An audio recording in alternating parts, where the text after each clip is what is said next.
Pada ibadah pagi ini, mari kita buka dari Mazmur 116 ayat yang ke-15. Mazmur pasal yang ke-116 ayat 15.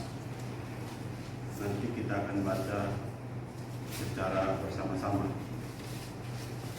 Sebelum kita baca dan melihat firman Tuhan pada pagi ini, mari kita minta bimbingan Roh Kudus. Kita satu dalam doa, kita berdoa. Ya Allah Bapa, di dalam nama Tuhan Yesus Kristus yang adalah firman yang hidup, kami ucap syukur ya Bapa, jikalau dalam ibadah kami pagi ini Tuhan berikan kesempatan kepada kami untuk membaca dan merenungkan akan kebenaran firman. Mari Tuhan urapi setiap kami jemaat yang sudah hadir pada hari ini. Sucikan hati kami agar kami mampu mengerti akan firman yang dapat kita bukan pada pagi. Bapa di surga, berkati juga Bapak Pendeta Samuel Siwabesi yang akan menaburkan kebenaran firman pada pagi. Berilah roh yang kudus kepadanya, agar setiap firman yang disampaikan akan menjadi berkat, akan bertumbuh berbuah dalam kehidupan kami, kami praktekkan dalam kehidupan kami. Di dalam nama Tuhan Yesus Kristus firman yang hidup, kami berdoa. Amin. Mari kita bersama-sama membaca dari Mazmur 16 ayat 15. 3, 2, 1. Berharga di mata Tuhan kematian semua orang yang dikasihi. Sekali lagi, berharga di mata Tuhan kematian semua orang yang dikasihi. Sekian jauh bacaan firman Tuhan. Yesus berkata, alangkah berbahagianya setiap orang yang membaca, melakukan firman Tuhan dalam kehidupannya hari lepas hari. Haleluya. Haleluya. Haleluya. Haleluya.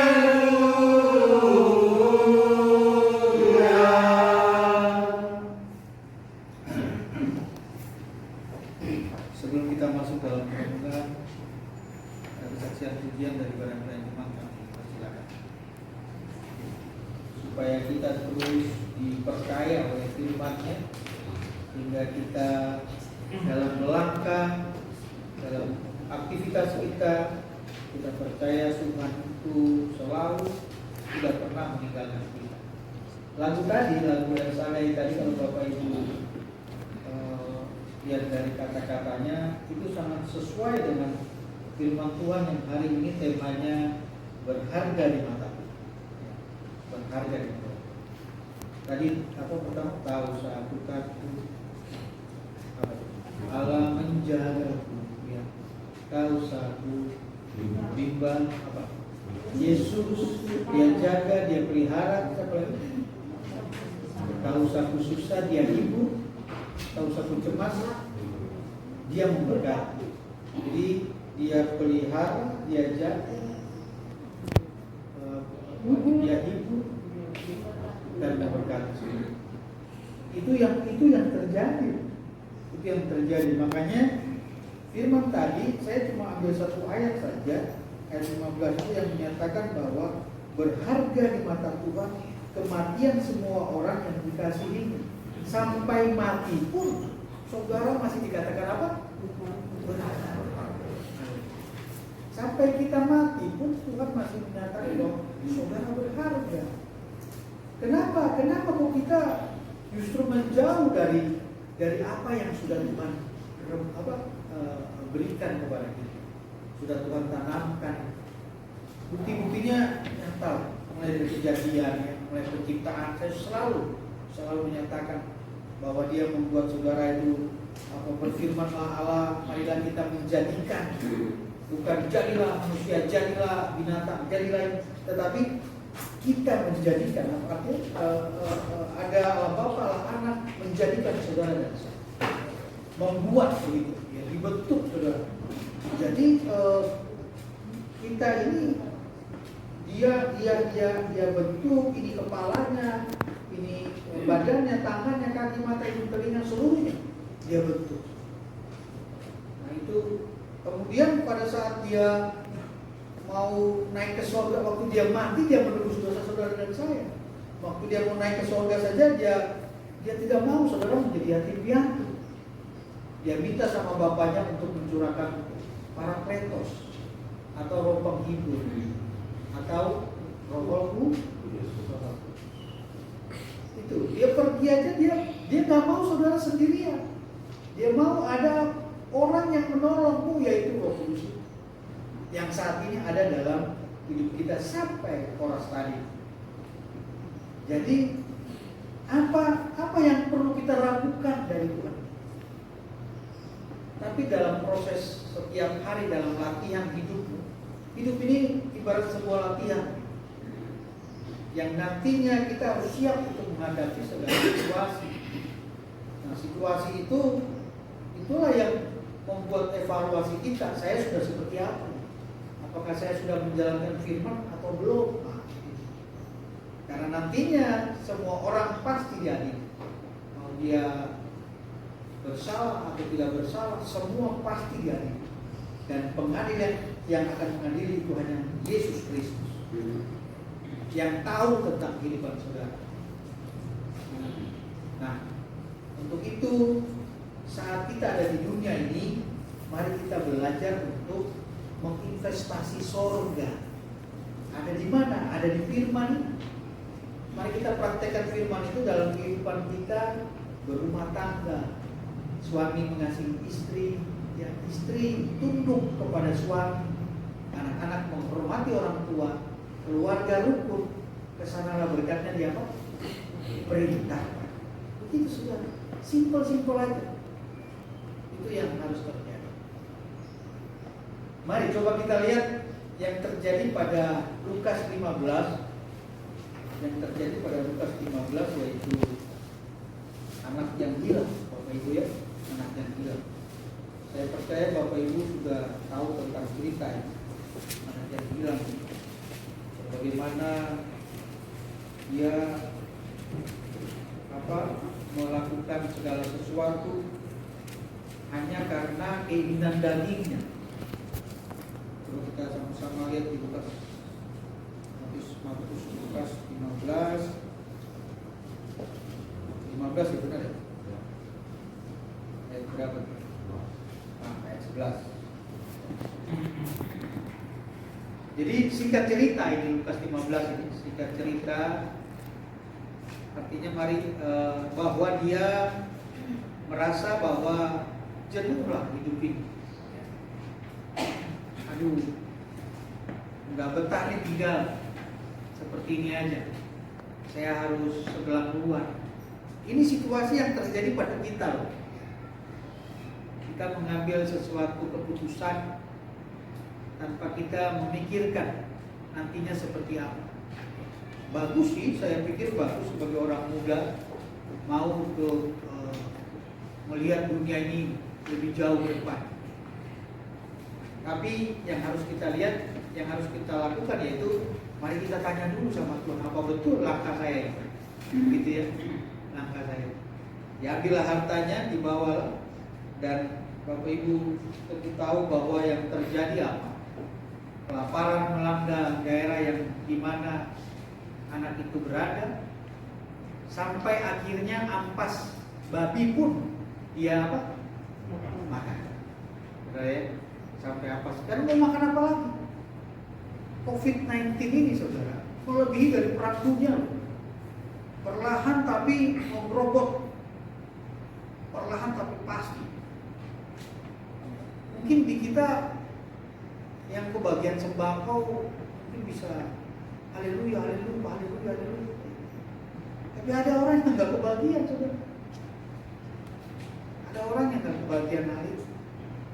Saya cukup salut dengan pemerintahan Jokowi, Pak Jokowi ya. Artinya memang dia harus mengambil suatu sikap untuk berdampingan dengan yang namanya COVID ini. Berdampingan dengan kita harus berhikmat, protokol kesehatan tetap berjalan, gunakan masker, jaga jarak, ini harus. Apalagi cuci tangan bersih, imun dari tubuh kita yang harus dikonsumsi. Bagaimana orang yang tidak dapat, dan pemerintah selalu memberikan sembako itu untuk kehidupan. Mari terus bisa ada ekonomi yang dibangun dari keluarga. Yang terjadi dampak yang paling miris sekali karena kita tidak boleh berkumpul, tapi inilah ya, seperti maskapai penerbangan, pesawat itu nggak boleh ke mana-mana juga, di situ aja. Jadi mungkin hanya beberapa pesawat yang bergerak untuk pergi dan pulang. Mungkin saat ini sudah mulai agak pelan, tapi yang terjadi apa? Karena tidak boleh berangkat dan tidak boleh datang, nggak ada pemasukan, jelas itu. Mau bayar gaji pegawai pakai apa? Orang kapalnya nggak jalan, iya kan? Makanya maskapai penerbangan itu pemutusan hubungan kerja besar-besaran. Saat ini aja ada 3 juta jiwa yang tidak bekerja. Bukan hanya itu, mungkin di pabrik-pabrik ya nggak boleh ngumpul, nggak boleh produksi. Bagaimana mau produksi? Sementara bahannya mesti datang dari luar negeri atau dari mana yang untuk membuat suatu produksi. Nah ini nggak boleh masuk, begitu. Akhirnya macet seluruh perekonomian. Tapi hebatnya pemerintah masih memperdayakan untuk kita, mari sama-sama berdiri supaya ekonomi ini tidak terpuruk. Jadi mari tetap kita doakan ini, saudara. Situasi yang seperti ini buat kita orang percaya, Tuhan katakan jangan takut. Tadi lagu tadi itu, jangan takut karena kita berharga di mata Tuhan. Anak bungsu ini dia pergi, dia foya-foya habis.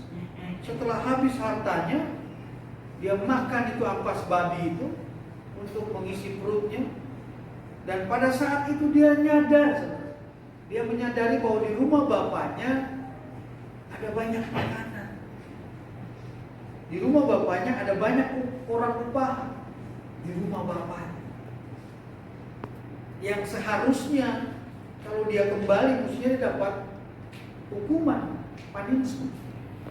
Harusnya dapat hukuman, udah pergi, udah ngabisin harta, kembali lagi. Tapi lihat, bapaknya bilang, waktu dia datang dari jauh saja, bapaknya sudah menyongsong dia. Bapaknya itu berlari untuk memeluk dia. Bahkan menyediakan jubah yang paling bagus, memberikan cincin yang paling mahal, mengucap syukur dengan mengadakan makanan yang paling enak dari domba-domba yang nomor 1, domba yang tidak bercacat dan tidak bercerak, dipotong sebagai ucapan syukurnya. Bayangkan saudara, begitu baiknya Tuhan terhadap anak bungsunya itu. Anak bungsu itu ya saudara dan saya. Bapaknya ya Tuhan itu. Dia peduli saudara. Dia sangat melihat ciptaannya. Dia tidak pernah meninggalkan kita. Itulah Tuhan saudara. Jadi jangan sia-siakan kesempatan ini. Inilah waktunya. Situasi COVID boleh terjadi. PHK besar-besaran di mana-mana terjadi. Meningkatnya adalah pemotongan gaji. Ada yang mungkin dirumahkan tanpa dikasih gaji, tapi nanti kalau sudah normal kembali lagi kerja. Kapan normalnya? Anak saya sampai saat ini masih dirumahkan.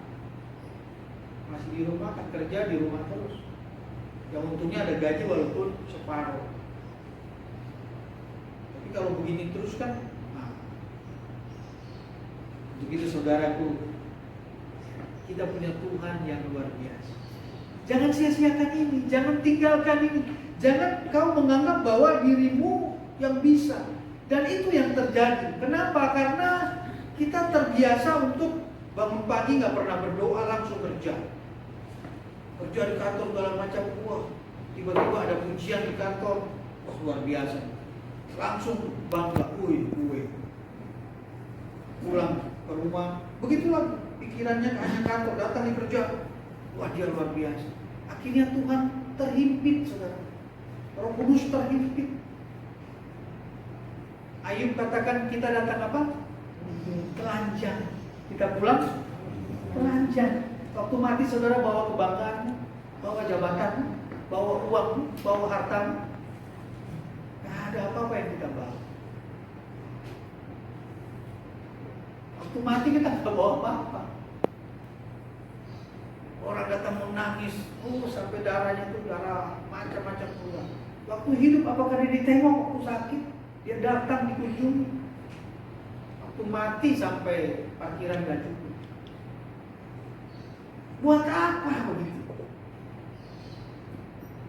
Waktu hidup inilah yang harus kita pergunakan sebaik mungkin untuk hidup intim, akrab, bergaul dengan Tuhan, sehingga kita bisa berkata, hidup adalah Kristus, mati adalah hidup. Filipi 1 ayat 21 atau 22. Hidup adalah Kristus, mati adalah Tuhan. Karena saudara dan saya pasti mati. Artinya pasti mati. Nah, untuk itu Yesus sudah katakan, engkau berharga di mata. Berharga banget. Engkau berharga. Engkau mulia. Yesaya tadi, berharga, mulia, aku mengasihi. Bukti dari penciptaan sampai kepada kematian pun dia naik ke surga. Dia sediakan apa? Tempat buat saudara dan saya. Kalau dia sediakan tempat, dia pasti datang nggak jemput kita? Pasti. Segala nubuatan sudah terjadi, hanya kedatangan Tuhan yang belum kita lihat buktinya. Tapi percaya saudara, dia sudah sediakan tempat, dia pasti datang untuk ambil saleh-salehnya. Orang-orang yang hidup di dalam kekudusan, orang-orang yang percaya, yang mengandalkan Tuhan, masuk ke dalam rumah yang sudah dia sediakan. Di dunia ini kita investasi surga, jangan terus investasi dunia. Dunia yang diciptakan olehnya tidak mengenal. Lihat ya, dunia yang Tuhan jadikan tidak kenal dunia nama Tuhan. Dia datang kepada milik kepunyaannya, saudara dan saya. Saudara dan saya tidak terima dia. Kenapa? Karena terbuai tadi dengan pujian, merasa kita mampu, kita bisa, sampai kita lupa bahwa semuanya itu karena Tuhan. Jadi jangan sombong. Kesombongan dunia itu isinya apa? Keinginan daging, keinginan mata, sama keangkuhan hidup. Keinginan mata. Hawa memandang buah itu, matanya memandang. Dia lihat buah itu apa? Baik kelihatan. Ya. Terus sedap untuk dimakan, hatinya terpikat. Hatinya terpikat, dagingnya terpikat. Terus pikirannya ini, akal budinya, imajinasinya mulai menyatakan, mengeksekusi, ayo ambil. Karena pada saat kita makan, kita akan jadi seperti apa? Allah. Itu kata iblis. Itu yang dari luar biasa, yang kerja dari pagi sampai malam, luar biasa. Karena tersanjung. Itu keinginan mata, keinginan daging, keangkuhan hidup. Ini namanya sama dengan keserakahan. Keserakahan itu akhirnya sama dengan penyembahan berhala. Penyembahan berhala, Allah kita Allah yang paling cemburu. Saudara mengasihi suamimu, istrimu melebihi dari dia, dia marah.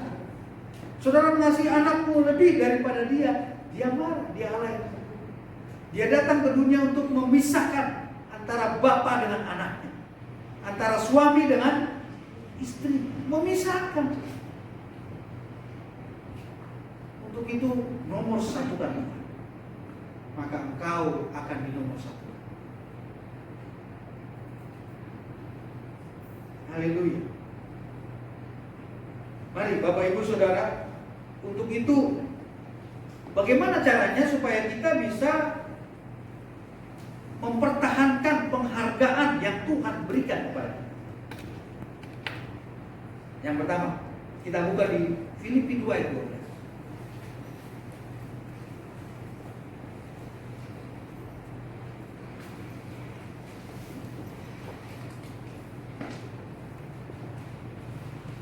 Filipi 2 pada ayatnya yang ke-12 kita baca bersama-sama. 3, sudah di situ? Yuk, 3, 4. Hai saudara-saudaraku yang kekasih, kamu senantiasa taat. Karena itu tetaplah kerjakan keselamatanmu dengan takut dan gentar. Bukan saja seperti waktu aku masih hadir, tetapi terlebih pula sekarang waktu aku tidak hadir. Jadi Bapak Ibu diminta untuk menjaga anugerah yang Tuhan berikan dengan ketaatan. Tekun, setia, jangan goyah, jangan bimbang dan ragu. Jadi sebenarnya kekuatan kita hanya ada di firman Tuhan, saudara. Kekuatan kita. Saya sudah buktikan itu. Pada saat kita tidak membaca ini, kita akan melayang, saudara. Kita akan egois. Kita akan pakai kekuatan imajinasi kita. Apalagi kita sebagai seorang bapak, sebagai seorang imam, kepala rumah tangga yang bekerja lah. Kalau istri kita tidak bekerja, anak kita tidak bekerja, wah, semua harus nurut kata bapak. Egoisnya mulai muncul, saudara. Kalau bapak yang takut akan Tuhan, mungkin akan jadi baik. Karena dia akan terus meluruskan jalanmu ke firman.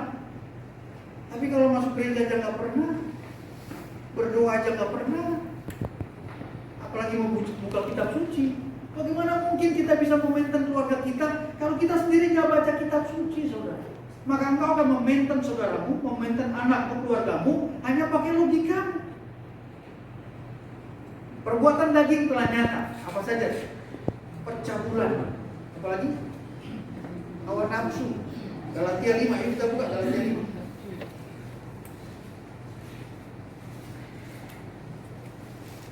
Ayat 19. Ini perbuatan daging. Ini keinginan daging yang isinya perbuatan daging. Kita baca yuk. Perbuatan daging telah nyata. Percabulan, kecemaran. Galatia 5:19 yuk. 3-4. Perbuatan daging telah nyata.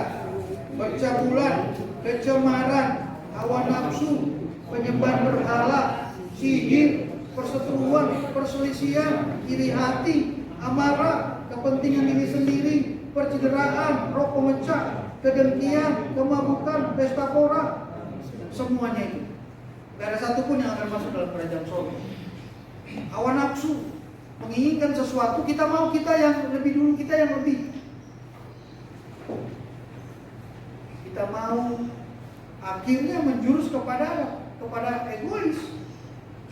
Waduh, gue belum dapat, bagaimana caranya supaya gue mesti dapat? Terus jangan salah juga, saudara. Kalau saudara juga menjadi penasehat, hati-hati.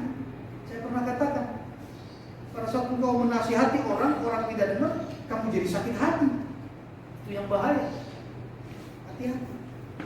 Jadi kalau mau nasihat orang, tanya sama Tuhan. Berdoa dulu. Inilah perbuatan daging yang membuat kita sulit. Akhirnya, gua ini kepala keluarga sini lu mesti dengar. Masih jadi anak belum bisa menghasilkan, mau so tau mah. Hancur, sakit hati muncul. Bukan keluarga jadi rukun, tapi jadi hancur. Mari saudara, baca kitab suci, baca firman. Karena Yesus katakan bahwa engkau berharga. Untuk itu jaga anugerah yang Tuhan berikan ini dengan taat, membaca kitab suci, berdoa setiap hari. Gak ada kekuatan, gak ada kursusnya, saudara. Gak ada lesnya. Ada les masuk surga 100.000. Gak ada sekolahnya, gak ada, saudara. Yang ada hanya ketaatan, ketekunanmu, bangun pagi cari Tuhan. Marilah kepadaku semua yang letih lesu dan berbeban berat. Lihat, kita hidup di dunia ini memang pasti ada problem masalah yang terjadi karena dunia tidak mengenal Allah. Dunia tidak mengenal Allah, makanya pasti ada situasi problem. Problem itu terjadi supaya kita lebih kuat lagi bersandar kepada Tuhan. Karena dia bilang engkau berharga. Berharga itu berarti punya nilai. Berharga itu berarti aku mulia. Berharga itu saudara. Kata yang kalau bahasa Inggrisnya precious, mahal itu saudara. Sampai Tuhan katakan begitu, engkau masih cuek aja. Mari saudaraku sadarkan. Jadi yang pertama, taat, patuh, tunduk pada firman Tuhan. Takut dan gentar, berjaga-jaga dengan sungguh-sungguh melakukan firman Tuhan. Kerjakan keselamatan dengan taat, takut, dan gentar. Karena kita harus berusaha. Bertobat itu harus dilakukan oleh manusia. Bertobat itu tindakan manusia. Supaya pintu hatimu terbuka.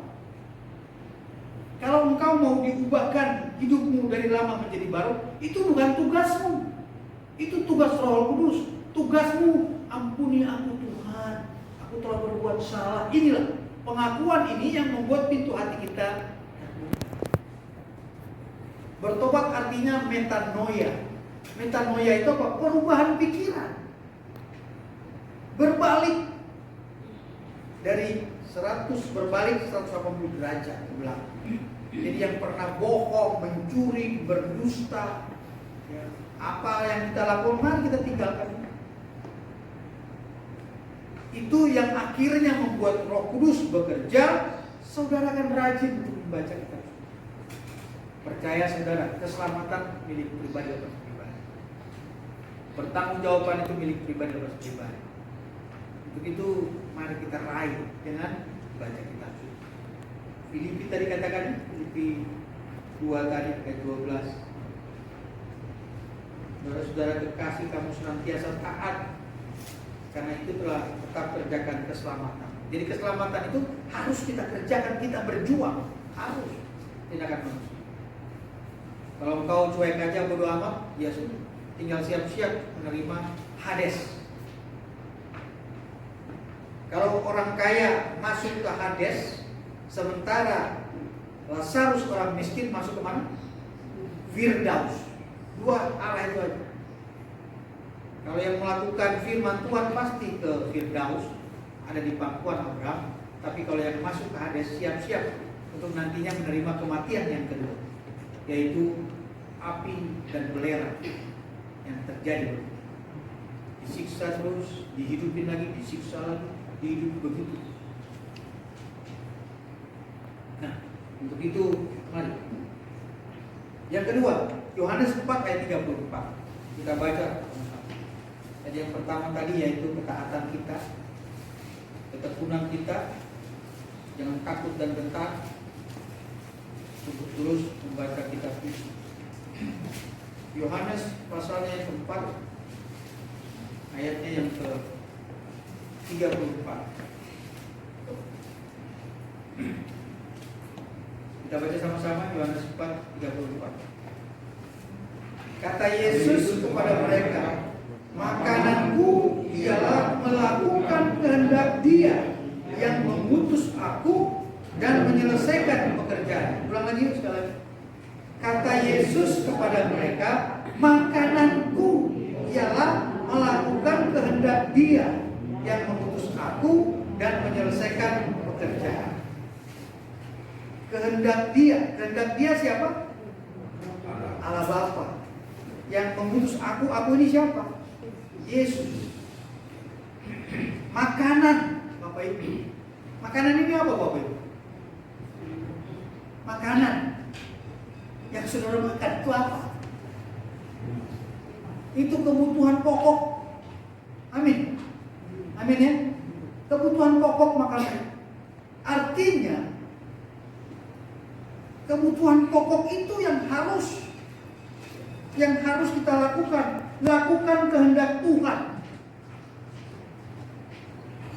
Kata Yesus kepada mereka, makananku ialah melakukan kehendak Dia yang mengutus aku dan menyelesaikan pekerjaan.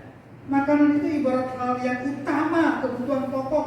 Melakukan kehendak Tuhan merupakan berkat dari Tuhan untuk menyelesaikan pekerjaan. Jadi pekerjaan utama makanan pokok kita yaitu melakukan kehendak.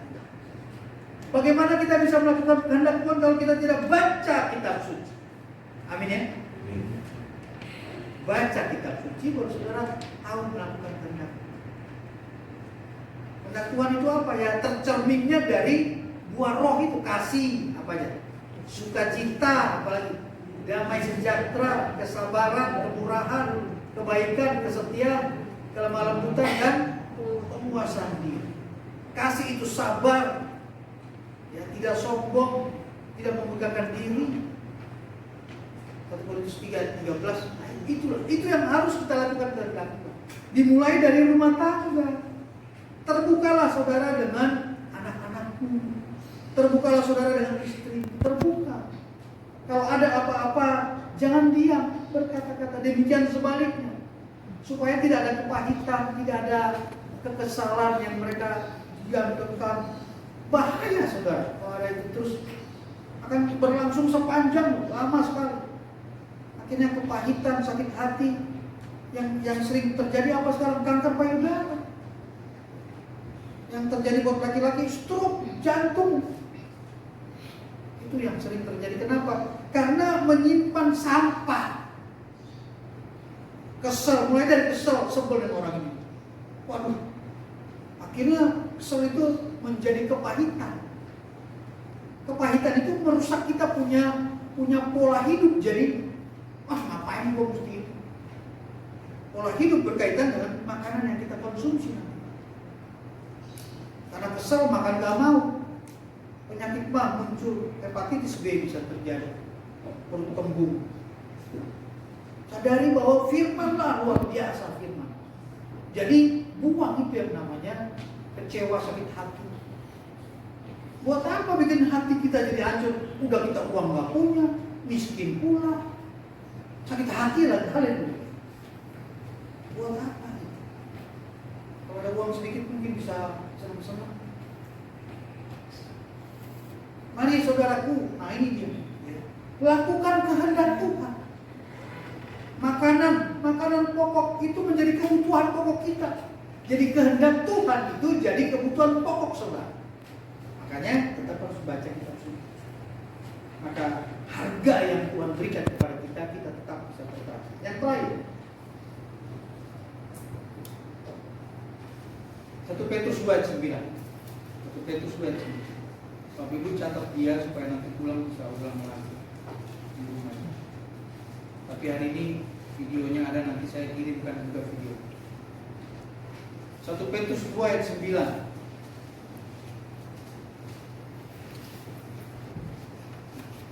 Mari kita baca yang keras, ini luar biasa ya. 3-4.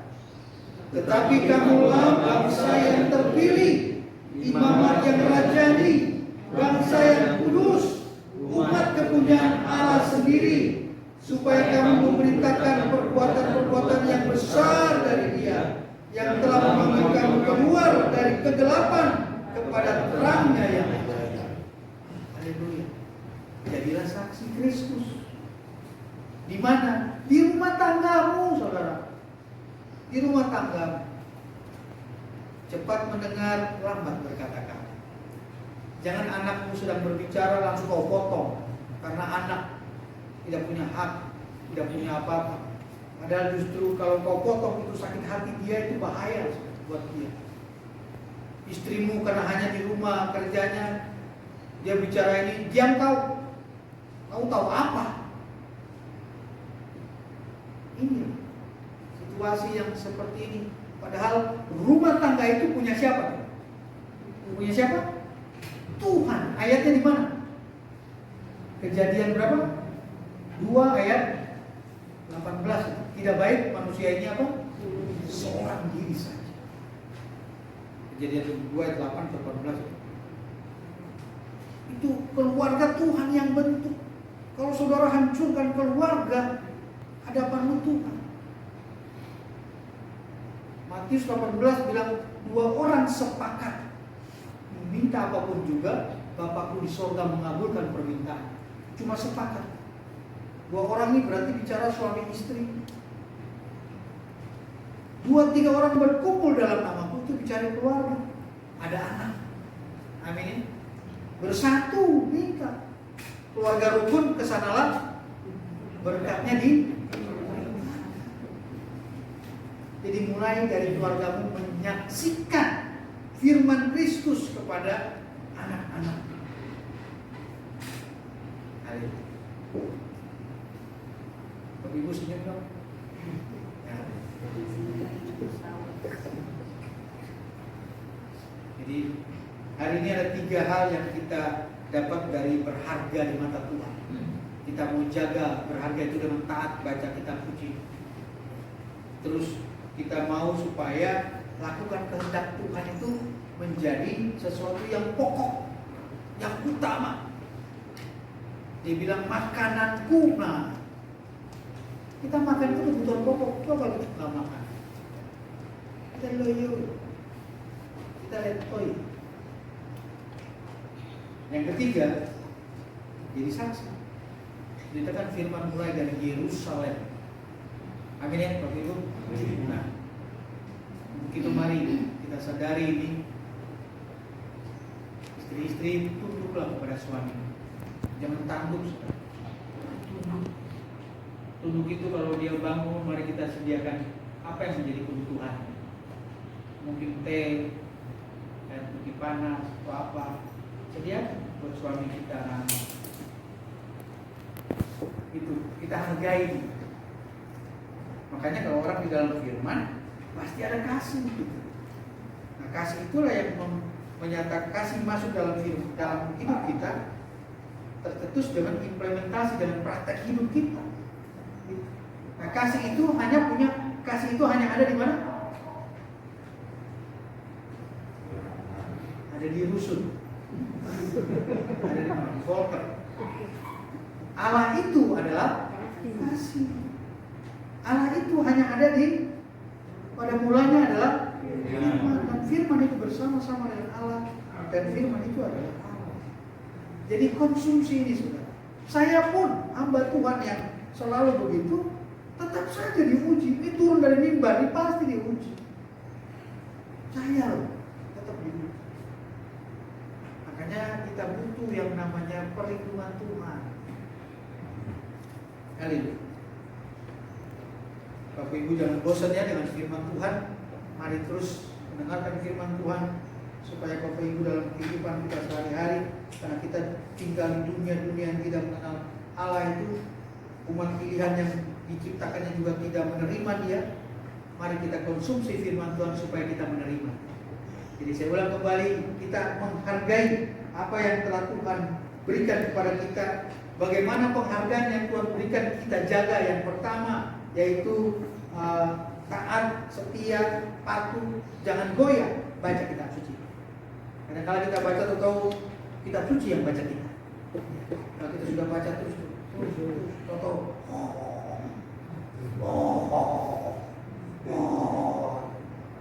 ngorok ya. Penyakit gula ya.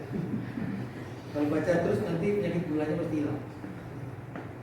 Itu yang pertama, baca kitab suci. Yang kedua yaitu lakukan yang sudah kita baca, lakukan, praktekkan.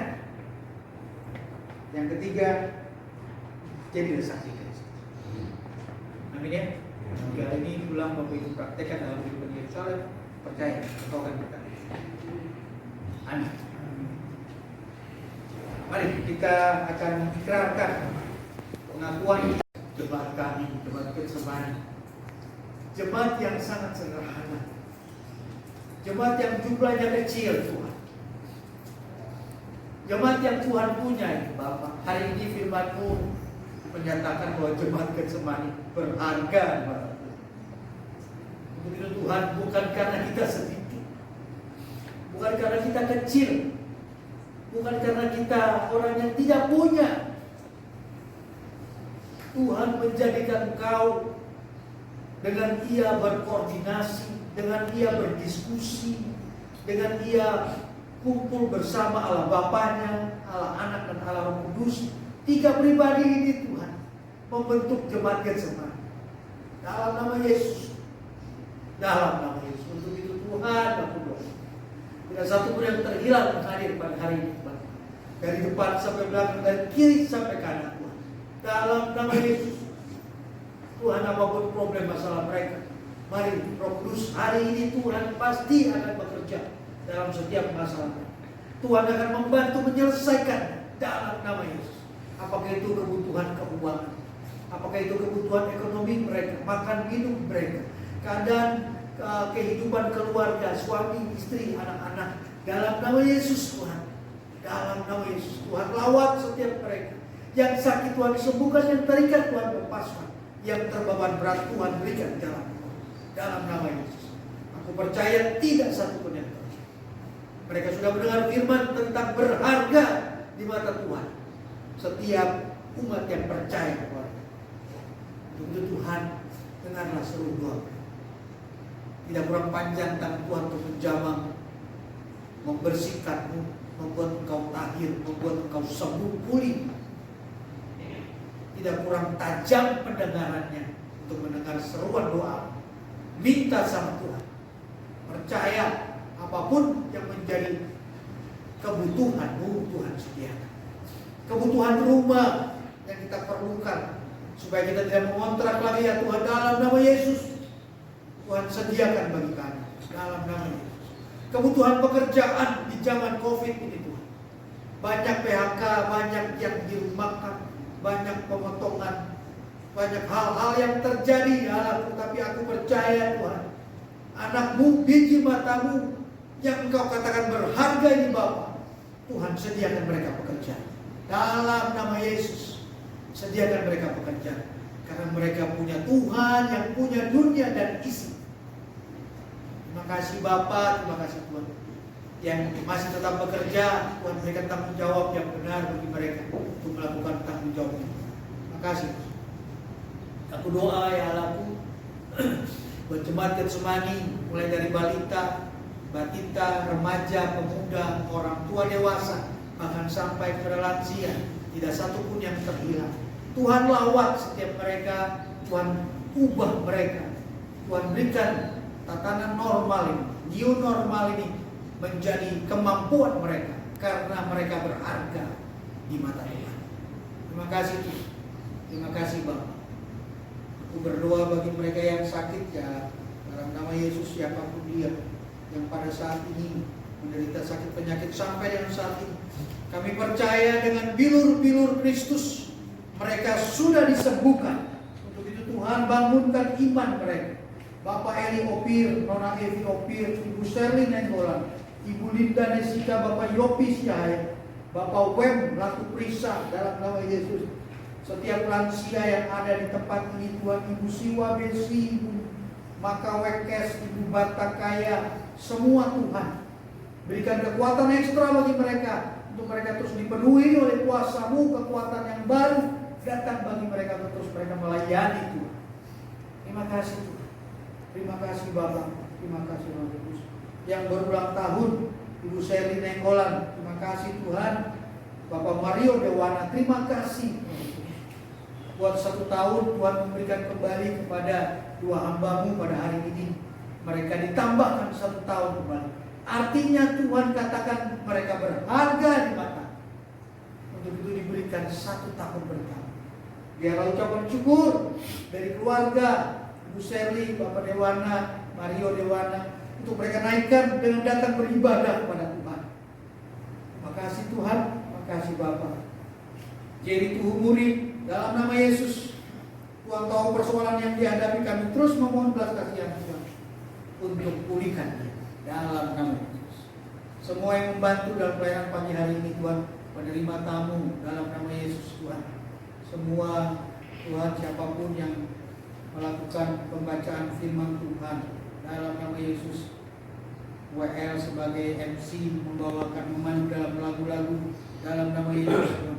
Setiap kami paduan suara kur daripada badan pelayan jemaat, kehadiran Bapak Ibu, terima kasih Tuhan.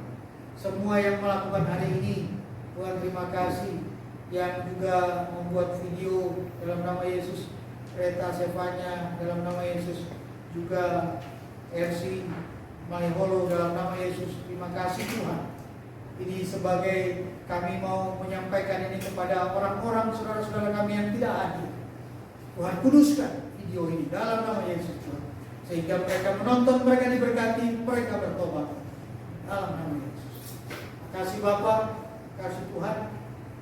Sinode kami berdoa dalam nama Yesus supaya mereka juga hidup di dalam kekudusan, takut akan Tuhan, mengandalkan Tuhan dalam segala perkara. Dalam nama Yesus. Panitia hari-hari raya gerejawi yang sampai saat ini memang kami masih belum mengaktifkan kembali, Tuhan berkati mereka, kesediaan mereka untuk tetap mengawal situasi ini, Tuhan. Pemuda Getsemani, Tuhan berkati mereka, Tuhan. Dari mulai pimpinannya, koordinatornya, sampai kepada yang paling terkenal sekalipun, Tuhan berkati mereka, supaya mereka mau sehati untuk kembali membangkitkan pemuda Getsemani. Bangsa dan negara kami, Tuhan, kami percaya, Tuhan, COVID-19 terjadi ini seizin Tuhan. Seizinmu ya Bapa, hanya sekecil Engkau memberikan, tidak ada arti apa-apa bagimu. Memberikan teguran yang kecil ini Tuhan, bisa menghancurkan dunia ini. Haleluya Yesus. Bisa membuat porak-poranda ekonomi bangsa ini Tuhan. Bahkan dunia hanya dengan kecil, sepotong virus yang secara mikroskop kita tidak bisa melihat dengan kasat mata, harus kita lihat dengan mempergunakan mikroskop. Dalam nama Yesus bisa membuat dunia ini takut. Kenapa Tuhan lakukan ini? Karena kami jauh daripada Engkau. Kami sombong, kami lebih mengandalkan kekuatan kami. Kami lebih menyatakan bahwa kamilah segala-galanya. Egois itu sama dengan penyembahan berhala. Tuhan marah. Untuk itu Dia memberikan sekecil ujian bagi setiap kami. Tuhan, dalam nama Yesus kami tetap berdoa ya Tuhan. Ampuni bangsa kami. Ampuni negara Indonesia ini Tuhan. Ampuni kami Tuhan. Belas kasihan Tuhan turun atas kami. Kami bertobat ya Tuhan. Pulihkan negara kami. Pulihkan perekonomian kami Tuhan. Padahal hasil daripada segala sesuatu yang ada di negara kami berlipat kali ganda.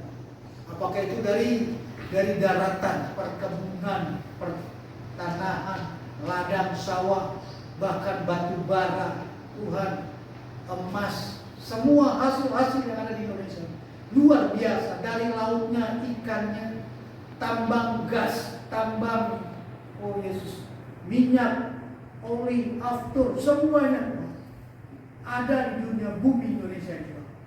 Bahkan itu tidak pernah habis sampai 7 keturunan. Karena nilainya luar biasa. Apalagi tambang yang baru, gas yang ada di haleluya, daerah-daerah di timur sana. Oh, terima kasih Tuhan buat semua ini. Kami berdoa buat bangsa kami, ya Allah, ampuni mereka. Pulihkan negeri kami, pulihkan Indonesia. Jauhkan kami dari penyakit sampar, virus corona tidak berlaku bagi kami. Terima kasih Tuhan. Terima kasih. Untuk itu jemaat Getsemani mau hidup rukun, tidak sombong, tidak egois, tidak merasakan bahwa dia lebih hebat dari segalanya. Dia mau turut hadir menyatakan Yesuslah segala-galanya. Terima kasih Tuhan. Terima kasih buat semua yang Engkau adakan sampai dengan saat ini. Kami bersyukur, kami bangga punya Allah seperti itu. Inilah syafaat kami yang kami naikkan dalam satu nama yang berkuasa, Yesus Kristus. Amin. Masing-masing lakukanlah firman yang baru didengar, karena Engkau berharga di mata Tuhan. Dan terimalah berkat dari Tuhan. Memberkati engkau dan melindungi engkau. Tuhan menyinari wajahnya kepadamu dan memberi kepadamu kasih dan karunia. Tuhan menghadapkan wajahnya kepadamu dan memberi shalom, damai dan sejahtera.